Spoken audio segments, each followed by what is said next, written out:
Hi there. My name is Misty Macduffee, and I am a biologist and the Wild Salmon Program Director for the Raincoast Conservation Foundation. And I am speaking to you tonight from the Southern Gulf Islands in British Columbia's Salish Sea. These islands are also the traditional territory of the Wasanic people, and the Wasanic are part of a larger grouping of nations throughout this region called the Coast Salish. First off, I just wanted to say to the film festival to thank you for letting me preview this movie because it's just an incredible film, and the landscapes, the cinematography over the top, and the story is really beautifully told. So I'm not sure how you guys responded, but I thought this film was really wonderful. What are the similarities and differences between the bear and salmon ecosystems within Canada and Russia? In some ways, there's a lot of familiarities that the idea that we have these predator prey systems that are so large, and this source of food energy and biomass, and these predators that are there to feed on them, that you can compare these salmon bear systems to other great predator prey systems like those in the Serengeti, with top carnivores and wildebeest, that kind of big predator system. Why are bears so tolerant of each other while they hunt for salmon? Aren't they competing for food? So one of the things that we are seeing in this film that is true on the coast of British Columbia as well is that when you get these large returns of salmon contributing a lot of food energy and biomass, and you have grizzlies that want to feed on them, that they become very tolerant of one another and of humans when there is an abundant food supply. And just generally, it would imply when you see so many bears congregating in one location that there is enough salmon there to generally meet their needs. How is the decline of salmon affecting bears? So one of the things that we are observing in British Columbia is these widespread across region and across species salmon declines in many parts of British Columbia now, and that definitely has implications for bears. It has implications for females going into hibernation. They need to put on enough weight and take in enough calories so that the fetus implants on the uterine wall, and their cubs are successful, um, and then the amount of food that they consume affects the size of the litter, the size of the offspring.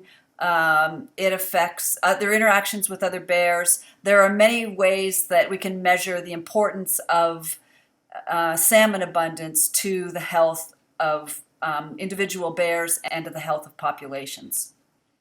How impactful is habitat loss on salmon?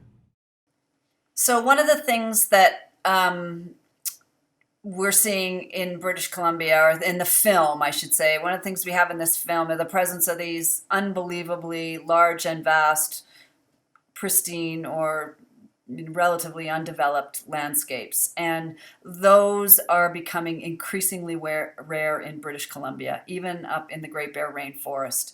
It is rare to have these large, unlogged watersheds.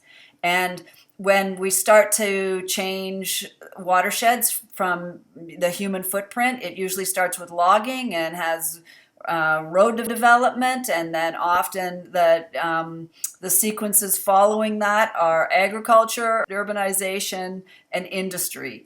And habitat is one of the most fundamental requirements of salmon. So the first threat that we've got to acknowledge in terms of why salmon are declining is habitat loss. And it's not just in freshwater. It also extends into the early marine stages, and then I'll touch on this later, but in the North Pacific as well. Besides habitat loss, what else threatens the salmon population? I'm not sure to the extent that these same threats are the problem or a problem in Russia, but in British Columbia and generally the eastern North Pacific, climate change is definitely creating havoc across all life stages for salmon and in most of their habitats. So in fresh water, we're seeing more warmer temperatures, which means precipitation falls as rain rather than as snow. We don't get snowpack. It changes the hydrograph and the timing of flows. Temperatures are warmer. It's changing. It's the structure in the North Pacific, which affects food availability in the North Pacific. So climate change sort of has these implications at all these different life stages of salmon as they grow from a tiny little fry to an adult to a returning salmon. And then another thing that makes climate change worse is that we are cranking out hatchery fish. And I know that it sounds like hatcheries might be a solution to the problem of declining salmon, but the growing evidence indicates that not only are hatcheries, have they failed to help recover wild salmon, but they are also contributing to their decline. And we don't have time to really get into why hatcheries are such a problem, but they interact with wild fish, and they can change their domesticate their genes if they spawn together. Most importantly, these adverse interactions are happening in the North Pacific. So there are so many hatchery fish being released into the North Pacific now that fish are coming back younger and smaller simply because the food availability is limited. So climate change, hatcheries.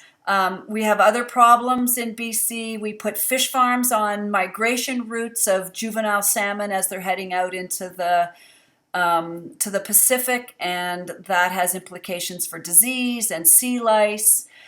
Yeah, so they sort of have these broad categories of the ways that we are impacting salmon, but sort of to sort of put them all into a quick category: climate change, habitat loss happening in freshwater to marine, hatcheries, fish farms, and yeah, ultimately the footprint that we as humans are having on the landscape. What does it mean to protect the salmon population from further decline?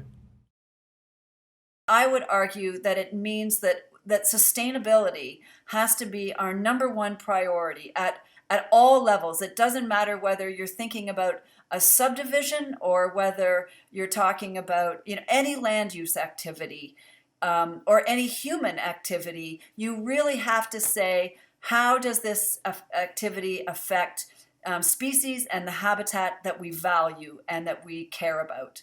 Because if we want to keep those species, we've ultimately got to change our approach to sustainability. Our priority has to be maintaining habitat, ecosystem function, ecosystem processes, and keeping species that are sometimes we can look at an umbrella species. So if we have an objective for keeping species with wide-ranging habitat needs and requirements on the landscape, then we can keep other species on the landscape that exist at smaller scales. If we can keep bears and salmon as a large predator-prey system functioning and healthy on the landscape, then we can likely capture all kinds of other species that are existing at smaller scales.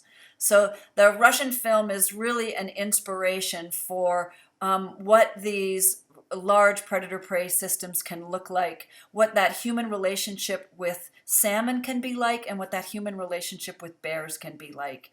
And it was really an inspiration to see this film as we struggle with so many human impacts here in British Columbia and the challenges that we face with keeping salmon on the landscape. So I'll end it there, and thank you very much for giving me the opportunity to talk about salmon in BC. I hope you enjoyed today's screening. I would like to take this time to thank you again for supporting the Marteloup Justice Film Festival during this very special year. Our festival could not have survived without your continuous support. Please subscribe to our mailing list through our official website or follow us on social media, including Twitter, Facebook, and Instagram, to receive the latest updates. As we move forward toward 2021, a lot remains uncertain. However, we will do our best to keep you informed about our festival. Thank you again for joining us tonight. I wish you and your loved ones all the best in the month to come, and a good night.